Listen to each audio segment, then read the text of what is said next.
The traveler who met two spirits. On the inadequacy of the contemporary. A traveler crossing the great desert came one evening upon two figures sitting back to back on a stone. He had been on the road for some weeks. He was thin. He had run out of his proper water the day before. He had been drinking, since then, from the small reserve he kept in a second flask, which was nearly empty. He was tired in a way he could not name, not only tired in his body, but tired in some less obvious place, as if something in his chest had been gradually being depleted by the long days of walking and was now running low. The figures on the stone were the first beings, human or otherwise, he had seen in 3 days. The one facing east was bright. His clothes were clean. He wore the dress of the latest fashion in the great cities, a particular cut of coat, a particular color of scarf, a small silver pin on the lapel of a kind that the traveler knew was being worn that season by the wealthy young men of the capital. The bright figure's hair was carefully arranged. His boots were polished. He had beside him on the stone a small leather satchel. He held in his hand a small book. The book was bound in fine red leather. The traveler saw, when the bright figure opened it briefly, that the pages were full of the figure's own handwriting. The book was, on inspection, a book of correct opinions, which the bright figure had written himself. The bright figure smiled at the traveler as he approached. It was the kind of smile that had been practiced. It was a smile the traveler recognized from the cities, the smile of a man who had cultivated a smile that would, in the next encounter, produce favorable results. The one facing west was older. His clothes were dust-colored. They had not, the traveler saw, been cleaned in some time. The dust on them was the dust of the road, which was the dust of every road the older figure had ever walked. He had no book, he had no satchel. He had beside him only a small clay cup which contained water. His face was lined and patient, and his eyes did not move much. He did not smile. The traveler did not at first see the older figure. He had approached from the east. The bright figure had been the one he had encountered first in his field of vision.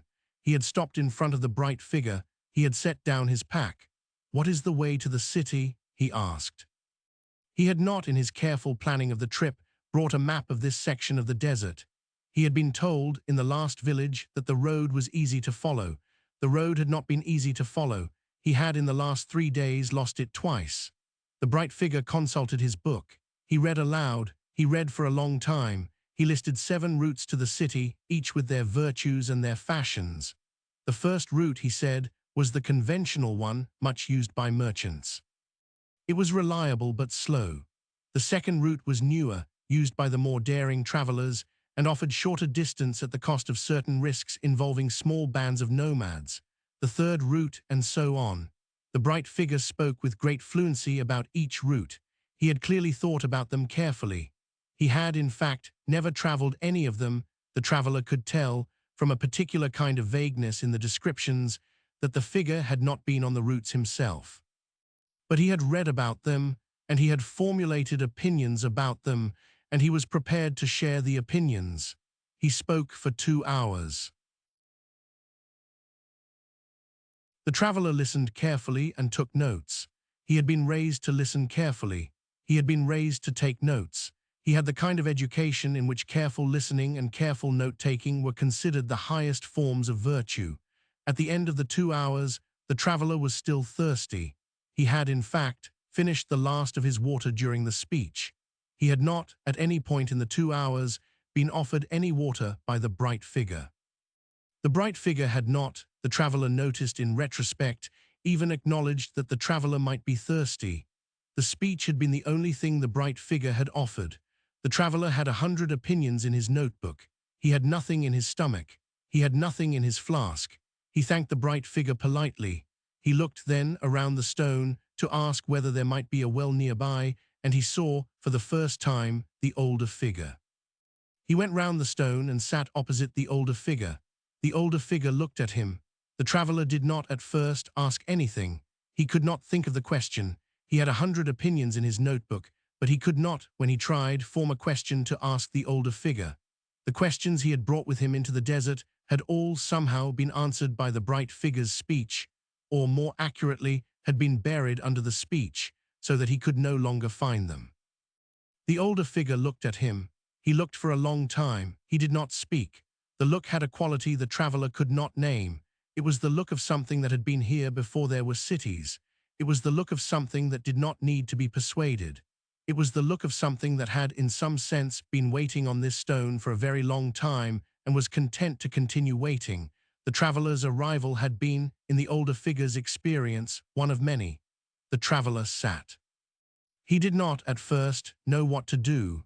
He felt, in the look, exposed in a way he had not been exposed by the bright figure's speech.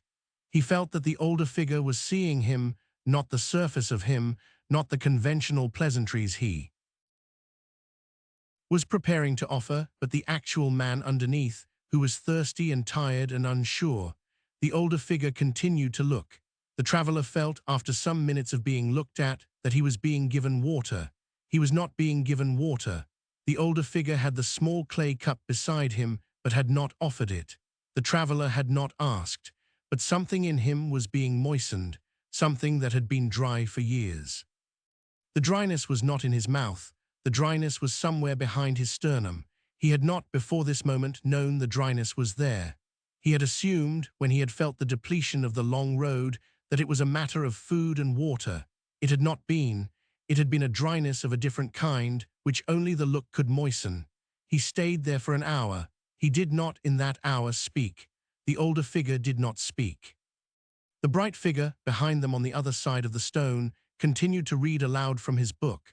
The traveler could hear, faintly, the sound of his voice, going on about roots and opinions, though there was no one in front of him to receive the speech. The bright figure was reading to the desert. The desert did not in any obvious way listen. The traveler, after the hour, stood up. He did not need to ask the way to the city. He did not know how he knew. He simply knew where he was going. It had become, somehow, clear in the hour of being looked at, not in any verbal way, but in a way that he could, in his body, follow. He knew which direction he should walk. He knew which waterholes he should aim for. He knew, in some sense, the route, though it was not exactly any of the 7 routes the bright figure had described. He left the bright figure his notebook. He went round the stone again, briefly, to set the notebook on the bright figure's knee. The bright figure took it without looking up. He was still reading from his own book. He did not, apparently, notice the gift. The notebook contained 2 hours of careful notes, which the bright figure might, the traveler thought, find useful. The bright figure did not look up. The traveler took nothing. He had no notes. He had no water in his flask. He had not, in the hour with the older figure, been given anything in any material sense. He had, however, been given the look. He walked west. He survived the rest of the journey on the look. He arrived at the city 3 days later, in better condition than he had been when he had reached the stone. He had not, in the 3 days, drunk more than a few mouthfuls of water, what little he had been able to find in 2 small springs along the way. He had not, in the 3 days, eaten anything but a piece of dried bread he had had in his pack. But he had not weakened. He had, in some sense, been sustained by the older figure's look, which continued, in his memory, to moisten the dryness behind his sternum. He arrived at the city. He completed the business he had gone there to complete. He went home. He did not, in his later life, return to the cities of fashion. He did not, in any year of his remaining life, take up the bright figure's speech routes. He did not, in fact, take up any of the opinions he had been so carefully accumulating in his notebook. The notebook he had left on the bright figure's knee. He never reconstructed its contents. He returned, in his old age, twice, to the stone in the desert. He went specifically to sit with the older figure. The older figure was, on both occasions, still there. The bright figure was also still there. The traveler did not, on the return visits, take any new notebook. He sat opposite the older figure for an hour. He was, on each occasion, looked at. He went home moistened. He died at 68 in his own bed in his own village. His grandson, who was 11 at the time of the death, was at the bedside. The grandson had been close to his grandfather. The grandfather, in his last hour, looked at the grandson for a long time. He did not speak. The grandson, who had not understood at his age what the look was, would understand it in his own old age decades later, and would, when he understood, go himself to find a stone in some desert and a figure sitting on it, who would, in turn, look at him. The look, in some province, continues to be past. The bright figure, in some province, continues to read aloud from his book. There is, in most generations, at least one traveler who goes round the stone.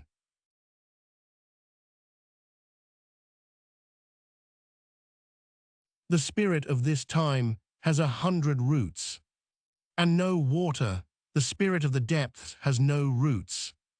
And is itself water. Most travelers spend an hour with the bright one and walk away with a notebook. Wise ones go round the stone. The look, when received, is enough to last 3 days. The look, when remembered, is enough to last a lifetime. It is past. At the deathbed, to the next one.